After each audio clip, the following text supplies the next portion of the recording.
Shalom, all praises to Yahweh, Bahashem, Yahushai, Bahashem Kakwadash. It's your brother Elder Bishop Ayathon back at you with another video.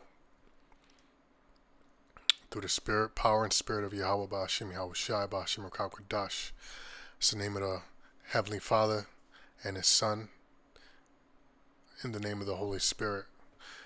Now, double honors to the apostles, and shalom to the bishops and to all you members of the elect brethren and sistren out there. Now this lesson, I want to go into the fourth industrial revolution and why the scriptures say that no flesh shall be saved. So I've got a couple tabs and different things open. I don't have any particular order or anything, so Lord's will, Spirit have everything come together in a nice, cohesive manner. All right, so what you see on the screen is essentially what the elites of America want to accomplish, which is a scenario where it's man versus machine, and this may or will very well be a straight up confrontation because of the different type of robotics they have out there. Esau's got robotics for the workforce, and they also have robotics for military use. Esau for a long time has been working on developing super soldiers, and these are soldiers with superhuman capabilities and that are emotionless, so they can just carry out a task like a robot. Now, they've done a lot of experiments. This is where you get certain characters in the movies from. For instance, you have the Winter Soldier, and you have Captain America, and different characters in the comics, to where they are lab experiments that they've taken and turned into robots, or they've made them bionic. Back in the day when I was younger, there was a show called The Bionic Man, and I read that this was based off a true story, and it was a kamikaze pilot, Ammonite, so-called Japanese, that had crashed, and they recovered his body. He was still alive, but of course he was all mangled up, so they used him for the experiment, for the first experiment for the Bionic Man. And now what they've done is they have straight up robots out there now. So now they don't need to use a man. They can create robots, and the robot has they just carry out tasks. So there's no emotion involved. You tell it what you want it to do, and it does it. It's automation. That's called automation, right? So even Elon Musk has one now. Optimus.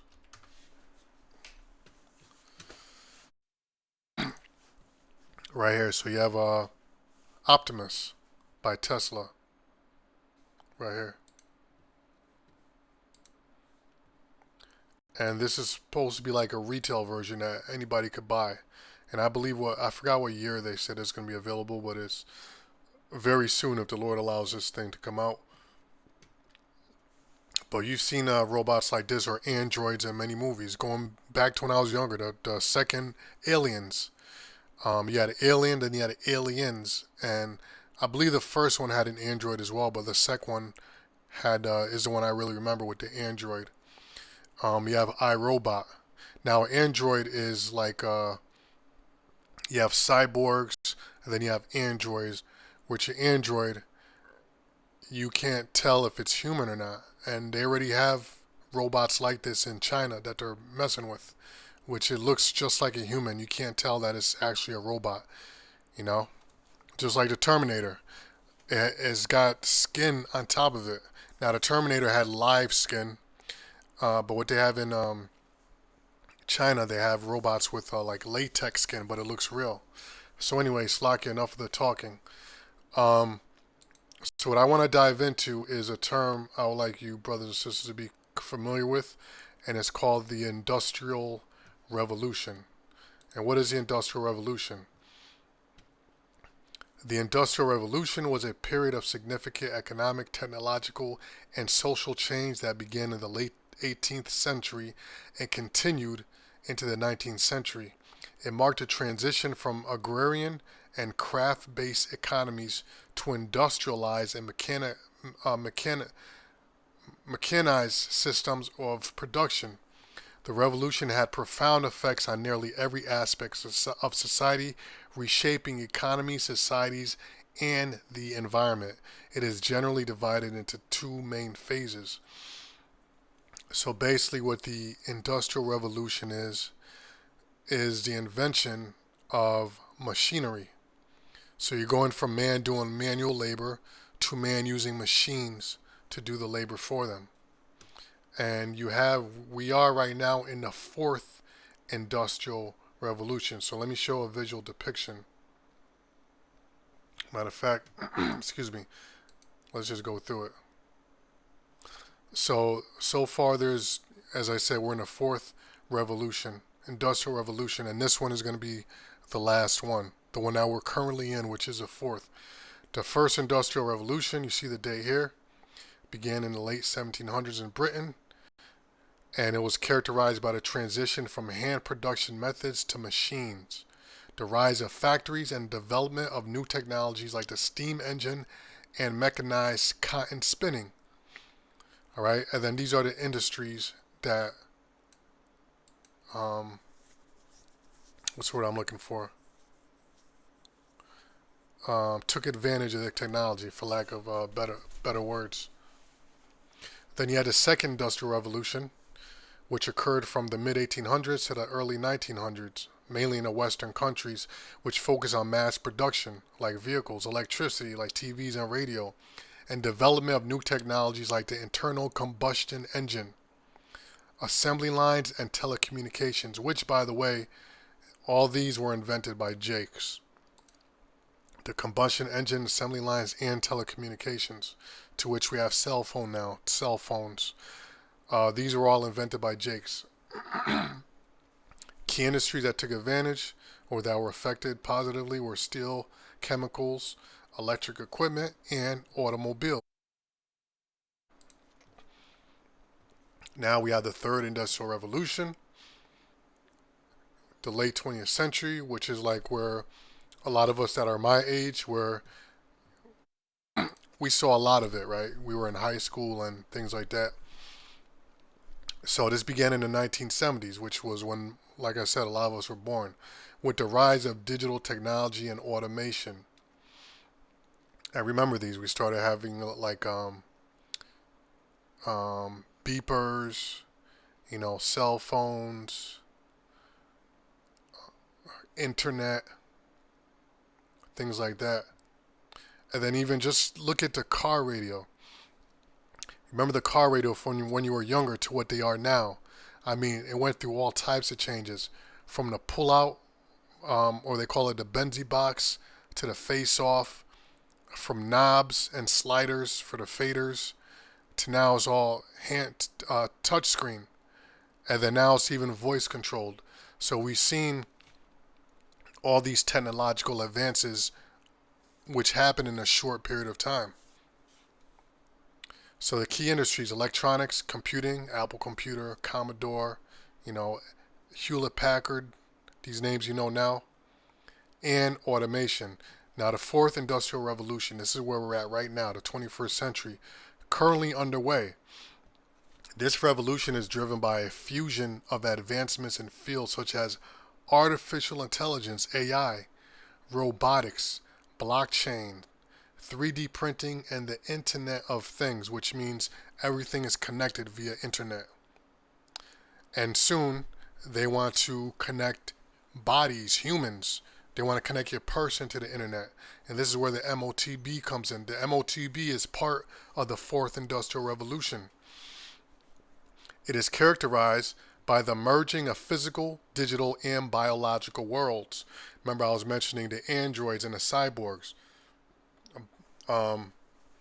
Merging man with machine, the MOTB, Neuralink, and is leading to smart factories, personalized medicine, autonomous vehicles, and advanced AI applications. So right now we're in the era where the fourth industrial revolution has kicked off and is right now is bubbling. Everything is AI, is becoming AI now.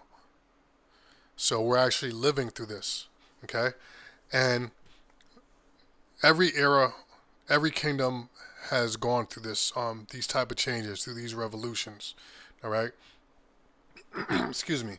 Now let's go to the scriptures. Now we're going to go to Daniel, because Daniel talks about the industrial revolutions. Daniel 12, and let's start at 3. And it says, and they that be wise shall shine as the brightness of the firmament, that's the elect, and they that turn many to righteousness, that's the elect, teachers of prophets, as the stars forever and ever. Verse 4, but thou, O Daniel, shut up the words, and seal the book, even to the time of the end, which we're living in now. Many shall run to and fro, and knowledge shall be increased. So knowledge shall be increased. And if you think about it, from the time of Daniel until now, the world technology advancements, inventions, it's like the Most High sped time up from about this time up until now. Because Daniel was during the Babylonian kingdom. After the Babylonian kingdom, you had the Medo-Persian Empire. And then you had the Greeks, where advancements was happening quick. You know, there were a lot of inventions, a lot of things were moving quick. And then you had the Romans, you know, and then you have here America. But from about that time, after Daniel, shortly after that, it seems like there were great leaps in technological advancements. And I'm talking about weaponry, you know, inventions. So I have a couple of videos queued up, and I'm not going to play the whole things, but I just want to give you a good understanding of what the fourth industrial revolution means for us, you know, and why the Lord said if he doesn't stop Esau, no flesh shall be saved. So let's play this video here a little bit. I haven't watched this yet, but I'm going to play a little bit with you brothers and sisters here. Let's go. The world was first introduced to the phrase the Fourth Industrial Revolution, and it's been a hot topic among academics, politicians, and business leaders ever since. But what exactly does it mean?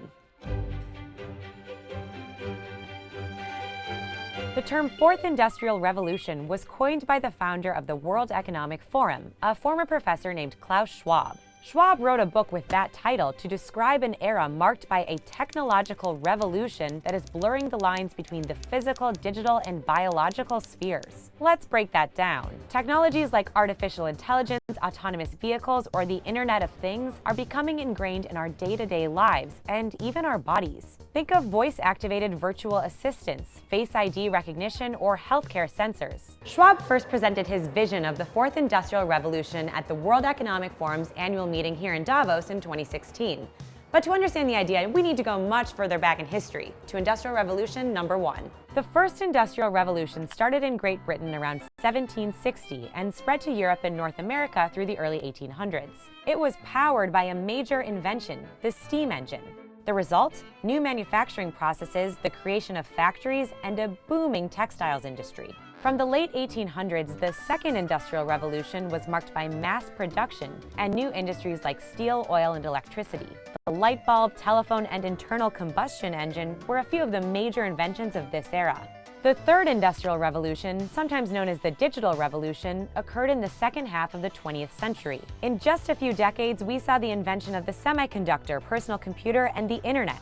So what separates the fourth industrial revolution from the third? Experts say the main difference is that technology is merging more and more with humans' lives, and that technological change is happening faster than ever. Consider this. It took 75 years for 100 million users to... Real quick.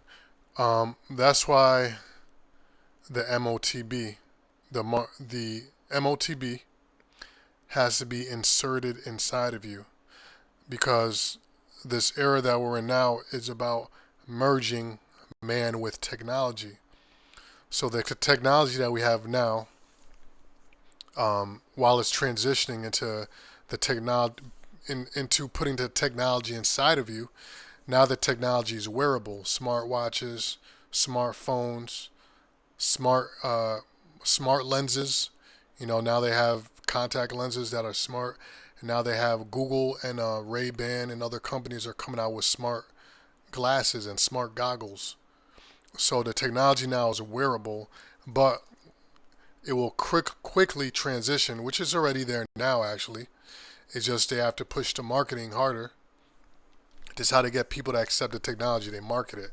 They create a problem, and then with marketing, and then they, with marketing again, give you the solution. You see? So the MOTB, or the fourth industrial revolution, is all about merging man with the technology. So the technology will be inside of you. And how do you market it?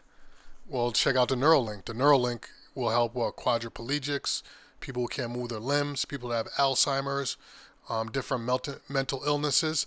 The Neuralink promises to correct those things, which for those people, for them it feels like, or seems like, it's a godsend, which is the scripture that which talks about Satan transforming himself into an angel of light, because there's an ulterior evil motive behind this technology. To adopt the telephone. Instagram signed up 100 million users in just 2 years, while Pokemon Go caught that amount in 1 month. 3D printing is just one example of fast-paced technology in the fourth industrial revolution. The industry has gone from a business idea to big business, with 3D printer shipments expected to increase from just under 200,000 in 2015 to 2.4 million in 2020. Today, you can have a hip replacement from a 3D printed bone, or use a 3D printed bionic arm. Talk about blurring the line between humans and technology, right? This new era of technology is driving a lot of innovation. You can see in this chart the number of patents related to the fourth industrial revolution for things like 3D printing or AI has been climbing up and up since early 2000. Organizations are embracing new technologies to make their businesses more efficient, similar to how they embraced the steam engine during the first industrial revolution. But some companies and governments are struggling to keep up with the fast pace of technological change. Research shows innovators, investors, and shareholders benefit the most from innovation. The risk is that... I want you to notice something, right? When you watch these news reporters, show you how they're all in. Hold on. The fourth industrial... Look at the hand. Slack here. Hold on a second.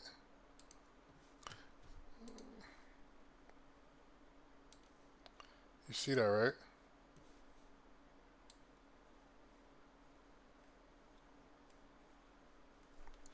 See, when you have the eye self, you just notice things just jump out at you. You just start noticing things.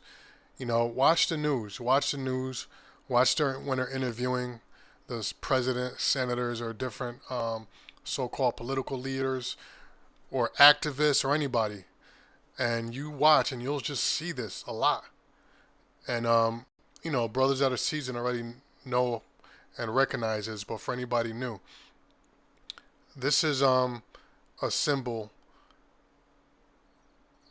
This is a symbol that is used by those that are working for the elites. This is basically just to show others that okay, I'm down. I'm you know I'm in the circle of the elites.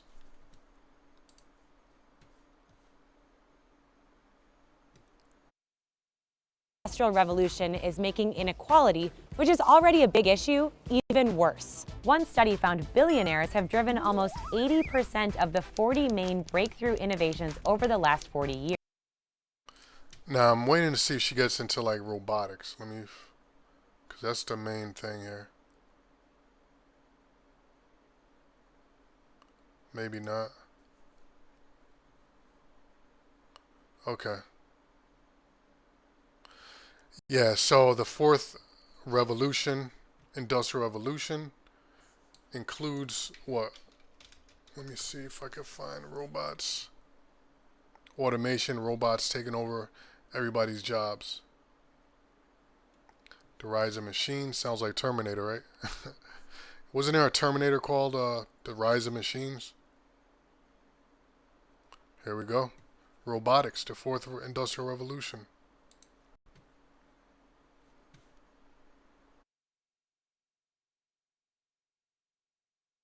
Have you practices using modern smart technology? A significant player in this game-changing revolution is robotics, a field that has grown leaps and bounds in the past few years, infiltrating a multitude of industries, from... By the way, I think it's Colombia. These kids from Colombia just recently beat the ish out of Mobites in a robotics contest. Who can build the best robot? So Jake surpasses. As I said earlier, Jake invented everything. For all these industrial revolutions, they were all on the back end inventions of Jake's. Okay, and everybody thinks, or Moab boasts, that they're the best at robots and technology. Well, some kids from Colombia, right? They just beat the ish out of them in a contest recently. I'm gonna see if I can find it. I'm gonna let this rock for a minute and see if I can find that. manufacturing to healthcare and logistics. The benefits of incorporating robotics into business operations are manifold. They can supercharge productivity and efficiency, enhance the quality and consistency of products or services, trim down costs, improve safety measures, and even carve out new product and service opportunities. A real-world example of this lies in the manufacturing sector, where robots are now performing intricate tasks such as welding, painting, and assembly. Hey, Slaggy Brothers, I think I have it here. Hold on a second. I think I've got it. I think I've got it. Right here. Okay, how can I put in a screen? Yep, right here. Young Colombians from the Choco department, Choco, right? Which Choco denotes what? Darker chocolate. From the Choco department beat the Chinese team in the Educational Robotics World Championship. All right. So let's move on. Okay, so I'm going to bring on now Elon Musk, and he's going to talk about universal basic income. Now, we always talked about universal basic income in the 15-minute cities, and all this ties into this, into this lesson with the fourth industrial revolution. The point I wanted to make is that what this involves is the introduction of robots taking over jobs. So the majority of jobs will be destroyed. When I say destroyed, I mean people won't be needed. That's the vision. That's the utopia society that they are trying to make come to pass. Is that there's going to be mass layoffs and a bunch of people, the majority of people, 90% plus, with no jobs because they're going to be taken over by robots. And remember that phrase, industrial revolution, the fourth industrial revolution, was coined by who? By Carl Schwab of the World Economic Forum And economic, in case you didn't know, if you look at just to show you what their agenda is. See this, their logo right here? Let's see if I can't zoom out. This logo is a 666. 6, 6, and 6. That's a 666. Show you that their agenda is of who? Their agenda is of the devil, is of Satan. Now if we go to 2 Thessalonians, what does it say? Verse 7, for the mystery of iniquity doth already work. Only he who now letteth will let until he be taken out of the way. And that he is the Most High. The Most High is allowing this devil to push his agenda as of right now. Okay? So the Most High is letting him push his agenda. Verse 8, and then that wicked shall be revealed. And then shall that wicked be revealed. Because through this man's agendas, through his acts, we have found out that he is the wicked that the Bible speaks of. He's the devil that the Bible speaks of. And we found this out through the different acts he's committed. One very obvious one is that he took the images of the Most High, his Son, the angels, the biblical prophets, the figures of righteous men, and he destroyed them through a process called iconoclasm, and put his own face, so that when you Google the Son of the Most High, or the Most High, you Google God, or any of the biblical figures, Peter, Paul, Job, you're going to see whitewashed images instead of the true images. So that's something that the devil or the wicked would do. Forcing people to take an MOTB, to pledge their allegiance to the devil, that's something the wicked would do. Promoting LGBTism and allowing young children, before they even reach puberty, allowing them to decide that they can change their sex, that's something the wicked would do. Okay, so, and then that wicked be revealed, whom the Lord shall consume with the spirit of his mouth, and shall destroy with the brightness of his coming. Verse 9, even him whose coming is after the working of Satan, with all power and signs and lying wonders. So we're speaking earlier about the Neuralink, about these different chips and robotics and 3D printing that can replace limbs and joints. This is all power that's been given to Esau, but after the working of Satan. And the proof of that is just look at the icon of the World Economic Forum, the logo. So it shows you who's powering their agenda. Satan. Okay? So let's go to Elon. Let's hear what he has to say.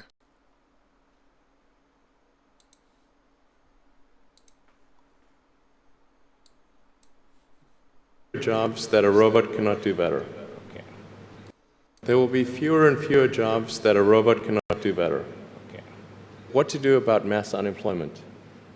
This is going to be a massive social challenge. And I think ultimately we will have to have some kind of universal basic income. I don't think we're going to have a choice. Universal basic income. Universal basic income. I think it's going to be necessary. Okay, so what is universal basic income? So you have universal basic income, then there's something called universal high income. Now let's go to chat. And let's see.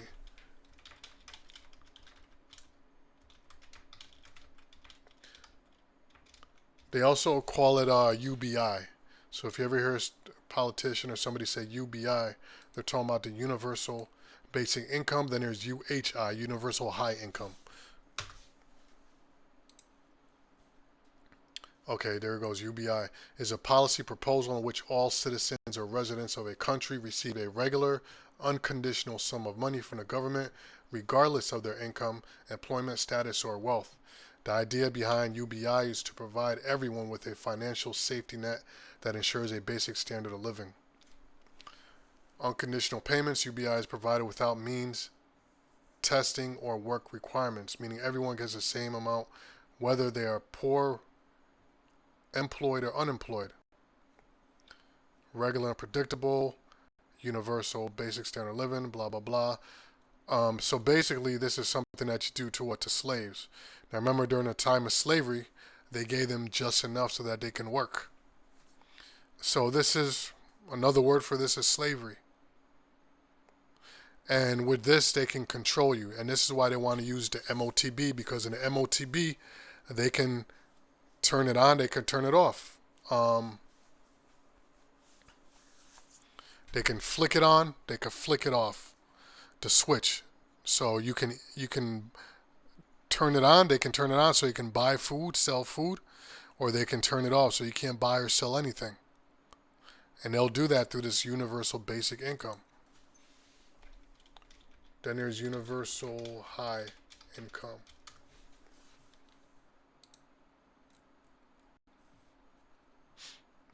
Okay, concept universal high income, or IHI, is not as commonly discussed as universal basic income, but it refers to a similar idea with a key difference. UHI would provide a much higher level of financial support than a basic income. Okay, so you can already see that depending on how important they feel you are, they're gonna have you'll either get the universal basic income or you'll get the universal high income. And these will be like the different classes of people that they will create. But everyone will be controlled through the MOTB. And you've seen they do experiments with monkeys, gerbils, rats, where they will control the food of the animal if the animal does a task. So if the animal does a task successfully, it'll reward the person will reward it with food. If it doesn't, then the animal doesn't get any food. So the animal learns to behave in a way that the scientist or the person running the experiment wants it to act so that it can get that food. Same thing.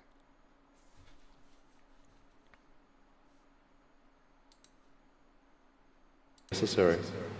So it means that unemployed people will be paid across the globe Yeah. because there is no job. Machine, robot is taking over. That's simply and I want to be clear that these are not things that I think that I wish would happen. These are simply things that I think probably will happen. And if my assessment is correct and they probably will happen, then we need to say, what are we going to do about it? And I think some kind of a universal basic income is going to be necessary. This guy's this guy's a real devil.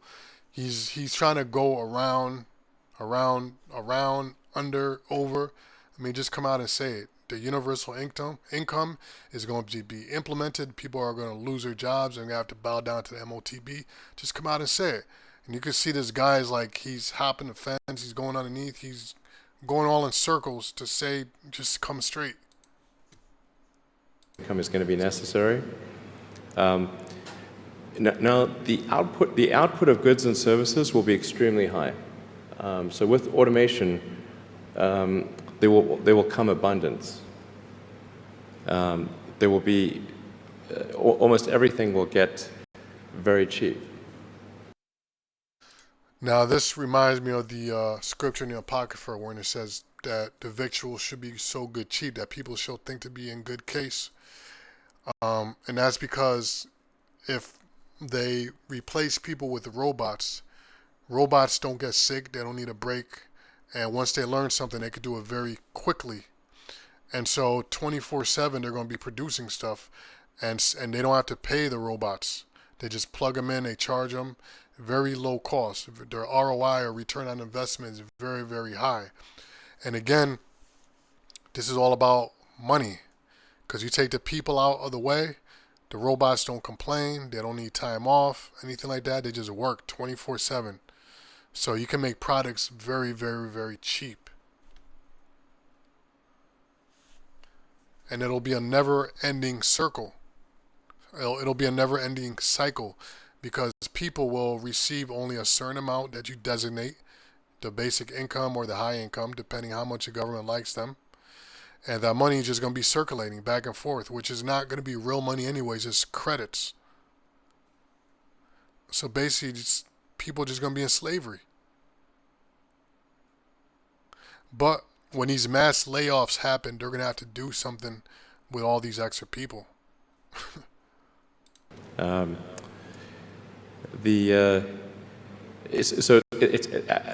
think the biggest. I think we'll just end up doing a universal basic income. It's going to be necessary. The harder challenge, much harder challenge, is how do people then have meaning? Like a lot of people, they derive their meaning from their employment. So if you don't have, if you're not needed, if there's not a need for your labor. You see that, right? If you're not needed. If you're not needed. And you can see the devil in his eyes right there. Look at it. This guy's a real devil.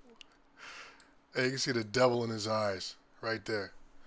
But he said that people's jobs give them meaning. I don't know about you, brothers and sisters. My job doesn't give me my job does not give me meaning. This truth and the hope of Yahweh Ba'Hashem Yahweh Shai coming, that's what gives me meaning. My job does not define me. My job does not give me meaning. And that mostly applies to women. You know, a lot of women and people out there, but mostly women, that's the only thing they got going on. Their job actually gives meaning to their lives. That's all they think about. They go home, they at home working, they thinking about work. The weekend, they thinking about work. There's actually people out there like that their job is what gives them meaning to life. So when they lose their job, these people out there lose their job, he's right, they're useless. This is why they call them what? Useless eaters. So now they're going to have to do what? They're going to have to get rid of these useless eaters.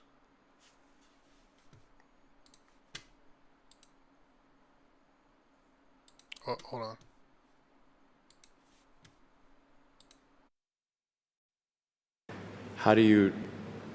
What's the meaning? Do you have meaning? Do you feel useless? That's a much harder problem to deal with.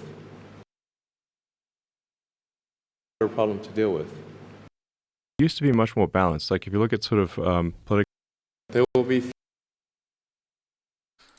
Yeah, so basically, yeah, as you can see there with the hand, see, same thing. Basically what he's saying is that there's going to be all these extra people and we're going to have to find a way to get rid of them because they're not going to mean anything. We don't need them. All right? So I'm going to go to the last scripture I have. And this is Matthew 24 and 22. Because this is the words of Yahweh Shai, and he said, and except those days should be shortened, there shall be no flesh be saved. But for the elect's sake, those days shall be shortened. And this is going into the times when they bring on the time of Jacob's trouble, where they really push the gas to get into the New World Order, which is going to involve basically getting people to bow down and take the MOTB. But a lot of people are going to die because, as you heard him say, they're not going to need them anymore. They're not needed.